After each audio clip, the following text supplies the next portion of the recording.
Hi everyone. Today what we're going to talk about is how to validate our data in Python. What that means is that we want to force the user to enter in the data that we want them to enter.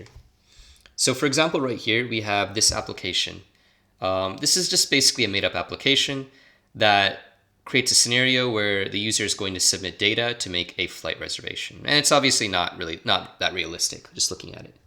But right now the way it works is if the user doesn't enter any of this data, but only enters the Listbox data, then they can go ahead and they can submit a flight reservation, which really doesn't make any sense, right?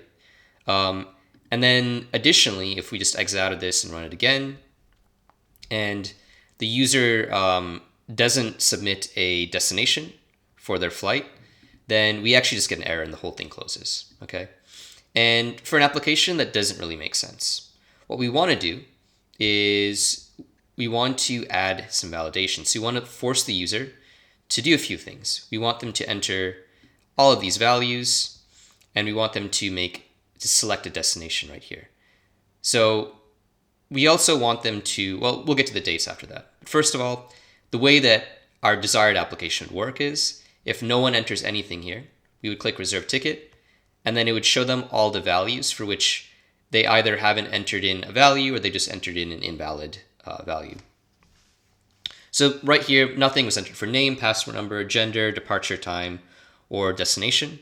So we've gotten an error. What we also want to do is we also want to check we also want to validate our dates of departure and arrival. So for example, right here, we want to make sure that our date of departure, let's say our date of departure is 25th and our date of departure is the 29th. We want to make sure that our date of departure is before our date of arrival, because otherwise it wouldn't really make any sense, okay?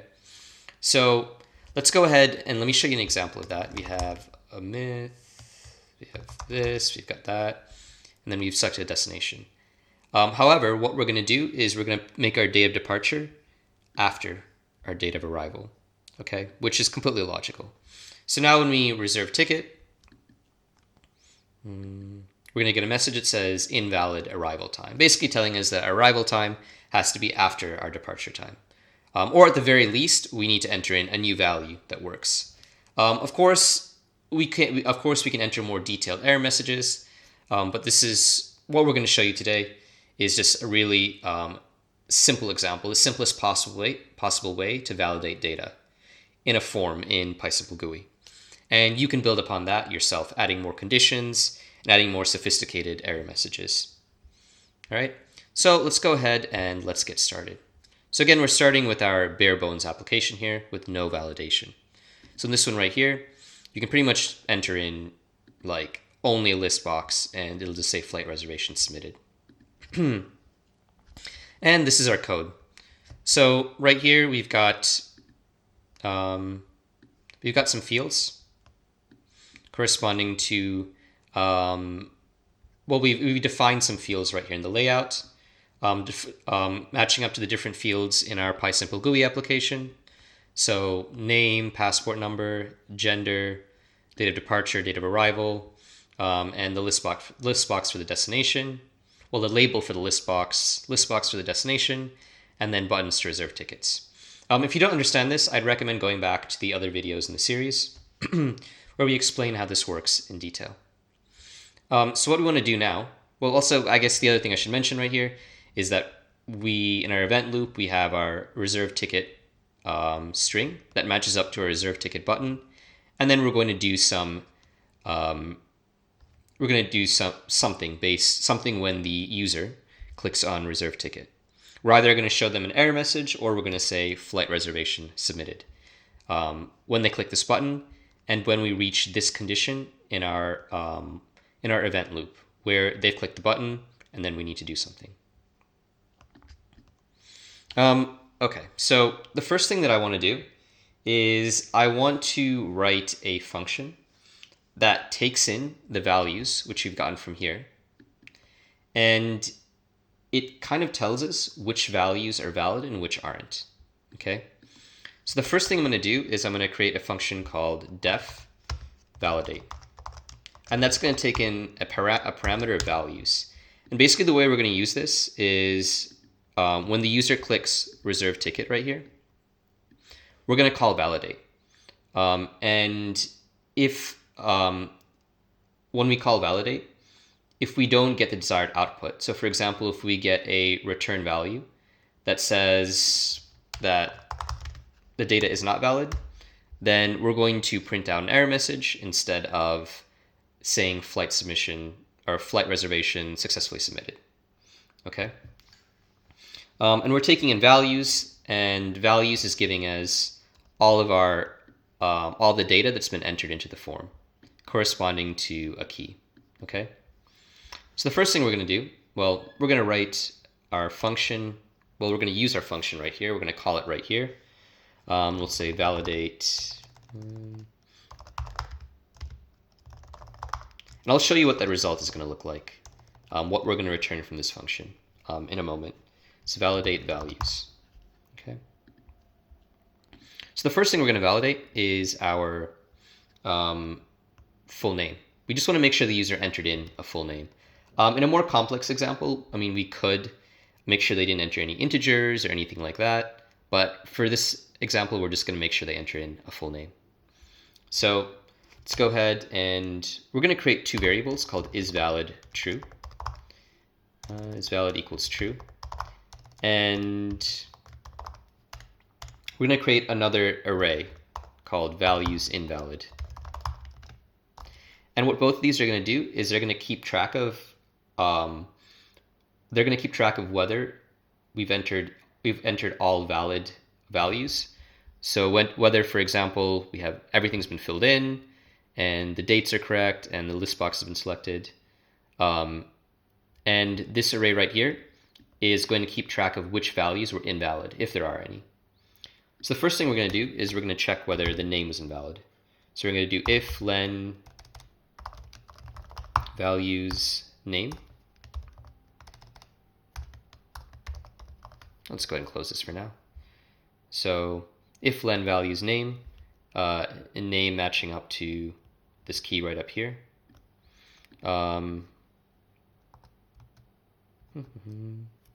Equals 0.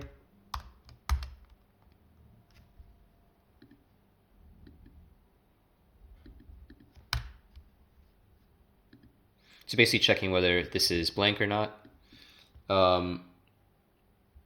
Then if that's true, we're going to add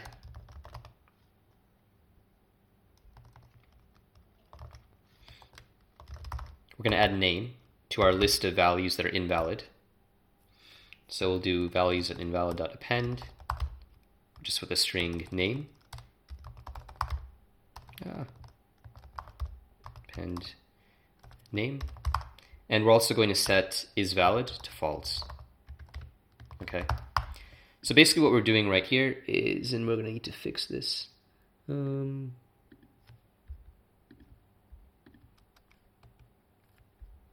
should be values invalid. I guess I just can't type today. Okay, so basically what we're going to do right here is if len values, that was the problem, name equals 0. So basically if the length of what was entered in here is equal to 0, that means that this name field, whatever, this is invalid, okay? And we're going to add name to our list of values that are invalid to show the user that, okay, you need to enter in a correct name. And then we're going to change isValid to false because now we know that something in what the user has entered is not valid anymore, okay? And now we're going to move on to passport number. So we're going to check if passport number, len values, this is going to follow the same formula. Passport number is equal to 0. And then if that's true, we're going to do the same thing. We're going to say values invalid.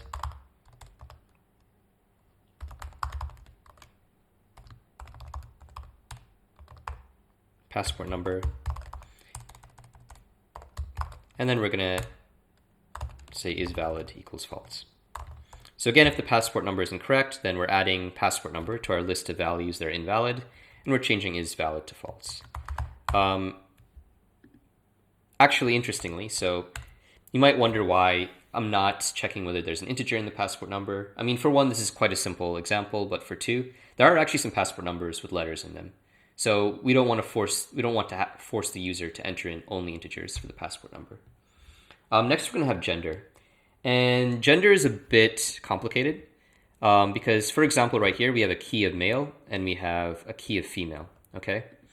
And if we choose male right here, if we choose male, then values male will evaluate to true. And if we enter female, then values female would evaluate to true.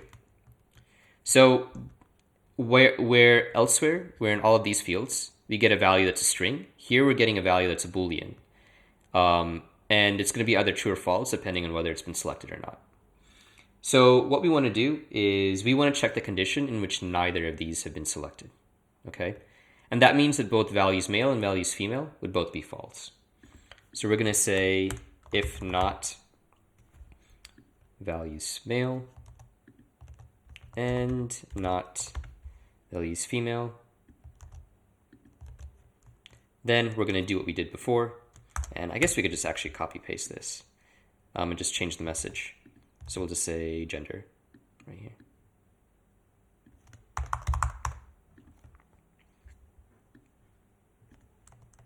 There we go. That's it. With values departure and arrival. So for departure specifically, we're just going to check the length. So we just want to make sure that someone entered in a departure date. So we're just going to copy what we have right here, length values, departure. And we're using departure because that is the key for this calendar field for date of departure. And we're just going to check whether it's blank or not.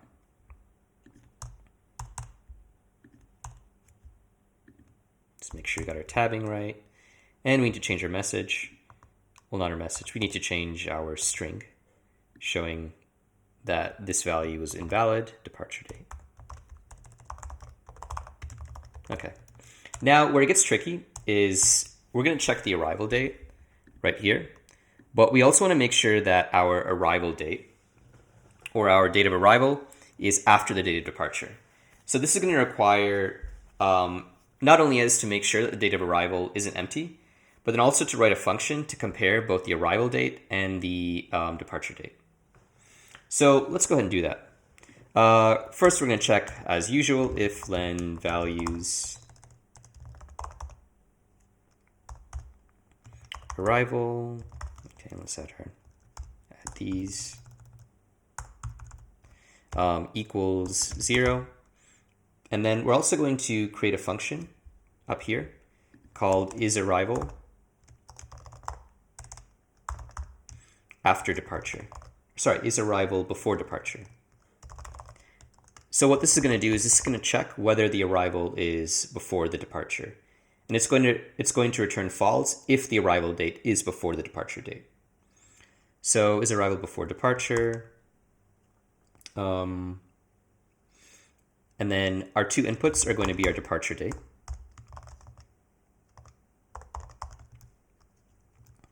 And then it's going to be our arrival date. Or I guess it would just be, yeah, it'd just be arrival. So,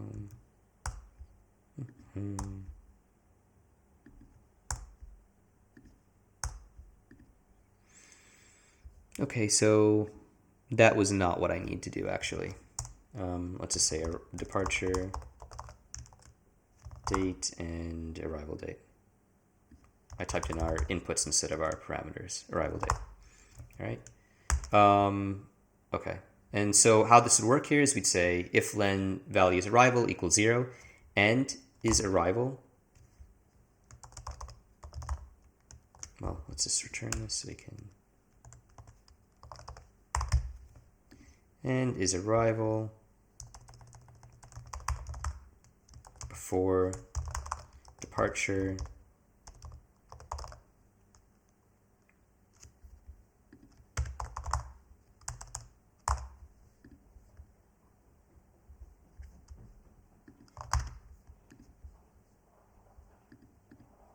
is arrival before departure. And then we're going to enter in our departure right here and our arrival.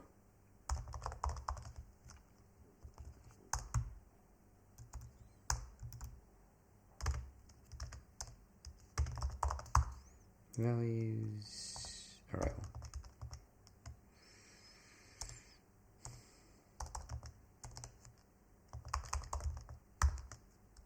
All right, cool. Okay, and that's the way it's going to be. Oh, we need to have an and right here. So we're going to check whether both of these conditions are true, whether the length is 0 and whether the arrival is before the departure. Actually, I think probably a better choice would be to have, okay, Flynn, if either of these are true, you should probably have an or. Then we can go ahead and, okay. Yeah, if either of these are true, so if it's either 0 or the arrival is before the departure, then we can go ahead and call this invalid, okay? So what we're going to do right here is we're going to kind of do something different from what we've done in PySimpleGUI before. And we're going to use something called datetime.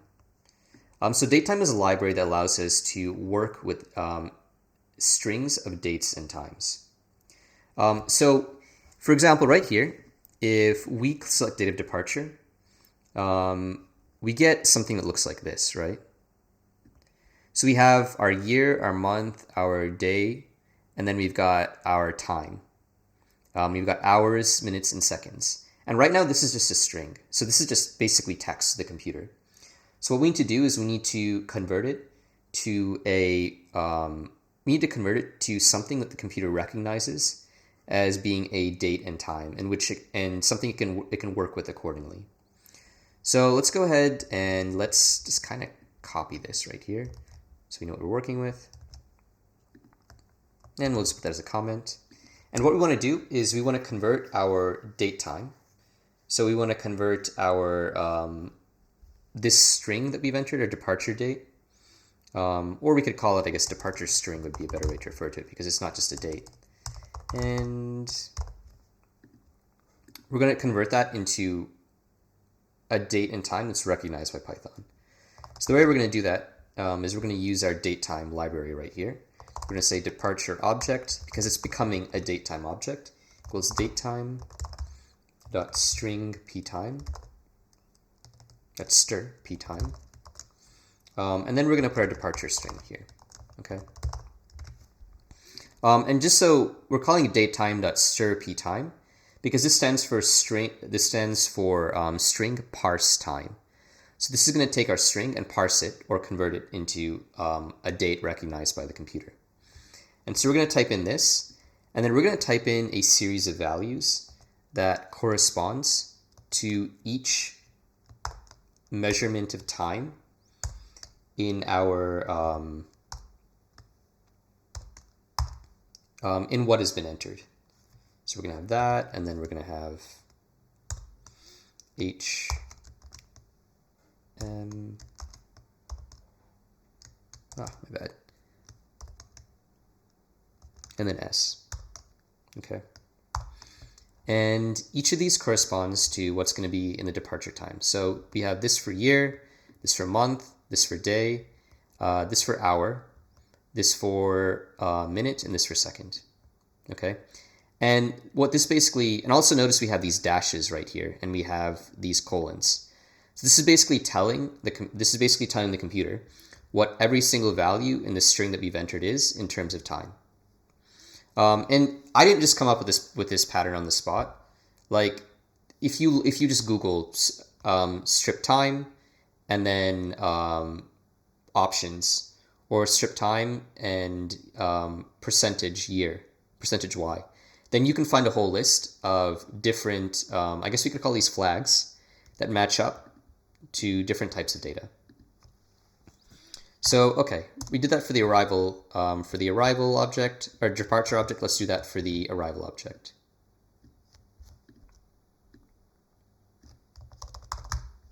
Date time, arrival string. And these are going to be in the same format because we're using the same calendar. All right. So now what we're going to do is we're going to check is arrival before departure. And the way we're going to do that is because we've converted these into arrival and departure objects, we can just check is arrival object less than departure object. Okay.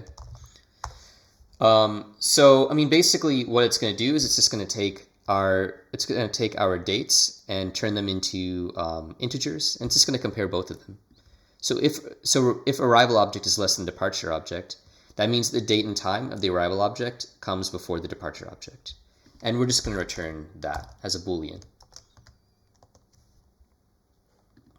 All right, and that's how we're going to use that here. So if is arrival before departure returns true, then we know that there's been a mistake made, and we need to add it to our values invalid.append list, or if it's just blank.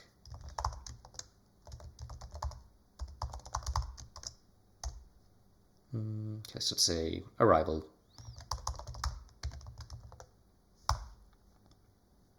Or probably the better way to do this, we could do this, but then we'd only get error for arrival date.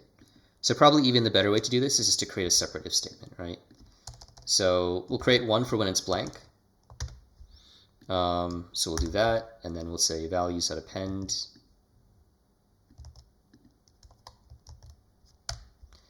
And we'll say arrival date. And then for this one right here, we'll say arrival date and departure date.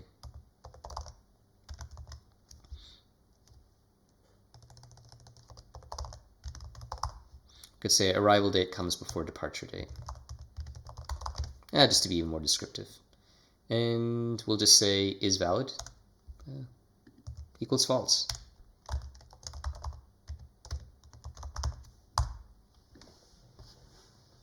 Okay, so that was probably the most difficult part. The next thing we need to do is we need to check that our list box is valid, because our list box is the last thing that we are. Let's put that down there. Is the last thing that we need to enter. Okay, and the problem with this is that if this is empty, it doesn't return false. It doesn't return a Boolean. It just creates an error. Like if you okay, so if you just look right here, and we try to run this. Well, we've already run it. Let's see if we can open the terminal back up. Or let's just exit out of it and then run the terminal. So we're going to run this. We're running the old version, hasn't been saved. We try to choose this right here. We try to choose Moscow and reserve it. Then, well, okay, we've already gotten an error right here. I guess the function's already running. But we would get an error like we did right back up here. We'd get a list index out of range error. Okay. So we can't deal with that using a Boolean like we can deal with the others. We need to deal with a situation in which there's been an error. And the way we do that was we use something called a try. It's called a try catch in other programs, but it's a try except in Python. So we're gonna try some code. So we're gonna try to print out values, destination 0, which is our output for our list box. Let's go ahead and just run this. Let's just not include this right here so far. See if we can just run this just to show you what this looks like. Okay, looks like I already saved it beforehand. Anyways, okay, so our list box, we had a list of destinations. We're gonna try to print this out. Okay, and if there's an error, so if everything's fine, if someone entered a list box, then it'll just print out the name of the destination, like how we did in a previous example, or how we did in our code right here with Beijing. Okay, in our example, it's already been finished. But if not, then we're going to mark it as invalid. So we'll say except, and then values dot append arrival, well, not right at the time, destination, and then is valid equals false.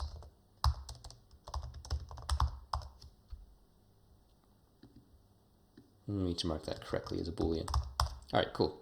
Okay, so what this is doing is saying, try this code.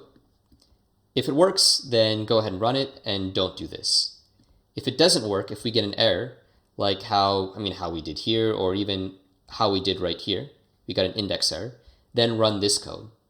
And we're going to do this because we know that if the user doesn't enter something in here, if the user leaves, let's just run this. If the user leaves this part right here blank and doesn't select anything, then we're going to get an error. Then this code is going to give us an error. So in that case, we're just going to assume that it's not valid, and we're just going to enter in, and we're just going to mark it. We're going to add destination to our values invalid array, and then set is valid to false. All right.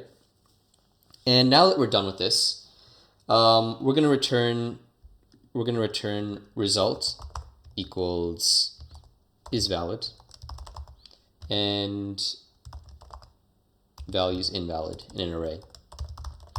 We could use a variety of other structures. I would personally use a dictionary, but just to kind of keep it simple, we're just going to return an array of is valid and values invalid, which tells us whether everything was valid, and if not, what values were not valid. So return result. So right here we've got this whole function right here where we're basically checking every single value that's been entered into the form, and we're checking whether it's either blank, whether they're arrival and departure time match, and whether someone's entered something in here. So now that we have that function, we've got our it's called validate, our validate function. So we'll say result equals validate and values. We're going to use this to decide whether to print out an error message or not. Okay. So first of all, we're going to create another if statement. So the first value in the array that's returned for result is going to be is valid. Okay. So if is valid is false, then we immediately know that everything was good, and we can just, so if we say result if, let's call it validation result. Let's be a bit more descriptive. If validation result 0, then go ahead and just say flight reservation submitted. Okay, because that means that is valid was true. That means that is valid was true, and everything is good to go. And we can just go ahead and stick this pop-up right here. All right. Now we can say else. So if everything wasn't good,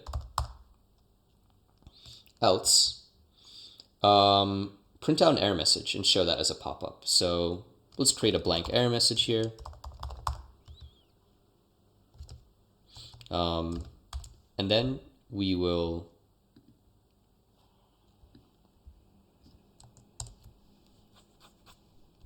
have a pop-up with the error message. Okay. And the way we're going to get the error message is we're going to write another function called generate error message. And that's going to take in our array of values invalid. Okay. Values invalid. Say return. We'll just say error message equals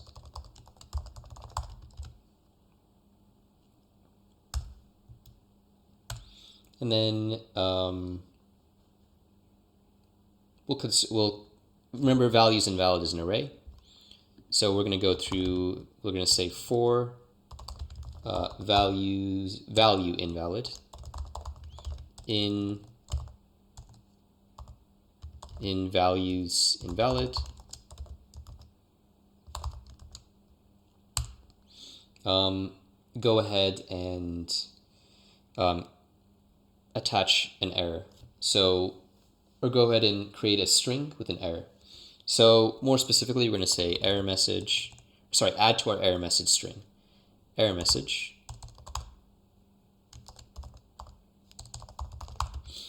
equals, we'll just use some parentheses there, new line character to show that every error will be on a different line. Invalid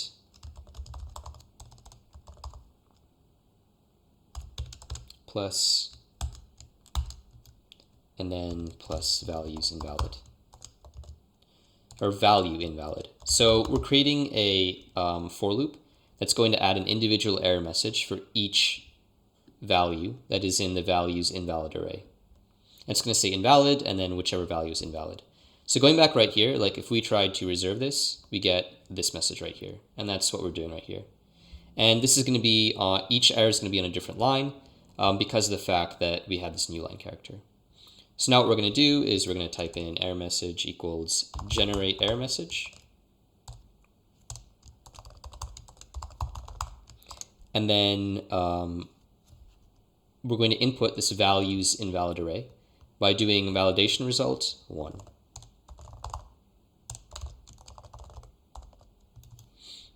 Okay, cool. And then we're going to have sg.popup, and we're just going to show our error message.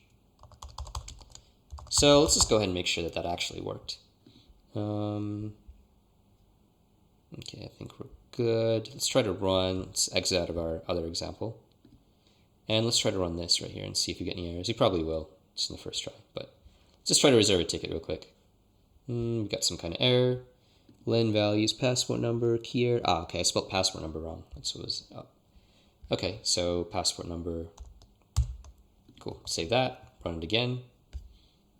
Again, it's pretty normal to have a bunch of errors when you write code like this. Reserve ticket.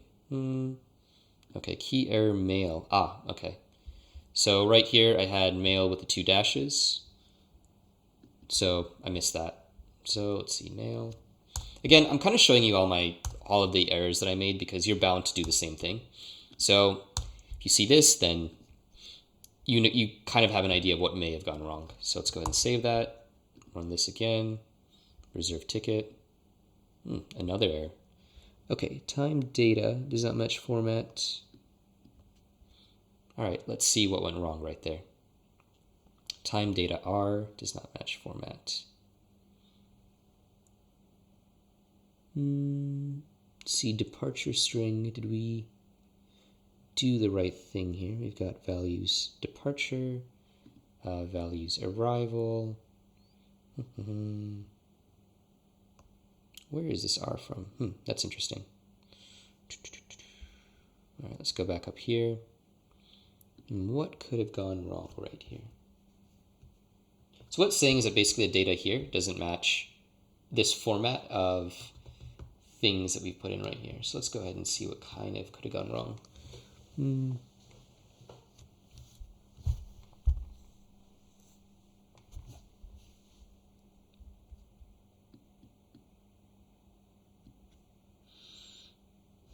Time data, arrival string. Let's print out our departure string and our arrival string, and let's see if we're getting what it is that we want to get.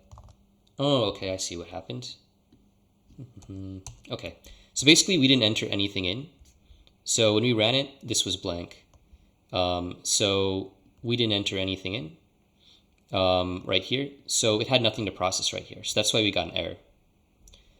So what we want to do is we want to make sure that there is something in there before we try and check whether the arrival date came before the departure date.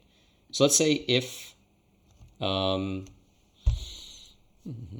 okay, so we want to check that we do have an arrival date and we do have a departure date. So we can say if len, let's go ahead and just shamelessly copy this. I'm sure there's like a better way to do this, but go ahead and do this. And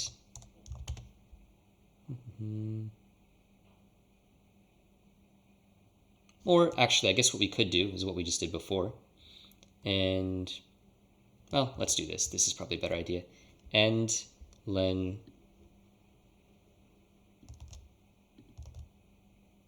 all right. Okay, so we're basically checking whether neither of them are blank. And then we are also checking whether the arrival date comes before the departure date, because if one of them is blank, then we just get an error here and we don't get what we want. So let's go ahead and just save this and let's run that. Okay, if does not equal 0. So making sure there's something in there. And let's go ahead and run that. Let's exit out of this, quit, run. Okay, cool. All right, now let's try to reserve ticket. Okay. Interesting.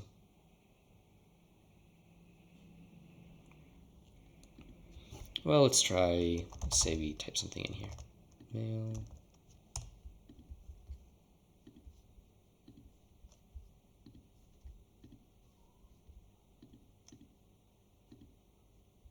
We just keep getting none. Let's see why that might have happened. So we entered everything incorrectly and we're still getting none. So let's go ahead and see what might have happened down here.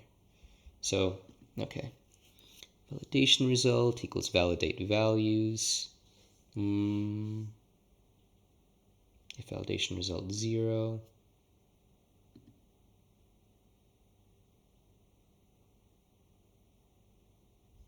Okay, let's go ahead and just see if we're getting it, if we're reaching this point in the if statement right here. Print validation result.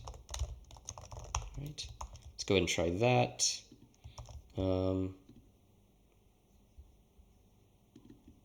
Okay, so we actually are getting something right here. It's just not printing out correctly for whatever reason. Okay, but our error message isn't working. And that's probably because we didn't return anything right here. Okay, that was the problem.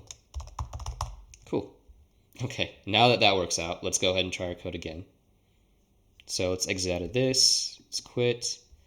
Let us do this. And let's just reserve ticket. Okay, we got invalid destination. We should have gotten a bunch of other errors. So we did actually get pretty much all of these, but for some reason it didn't add those into our error message. Let's try that again. Yeah, we got false and we got all of these right here. So let's see what the problem might have been right up here. Value, let's print out values invalid. Let's see if, let's print out values invalid. Let us go ahead and just see what happened there.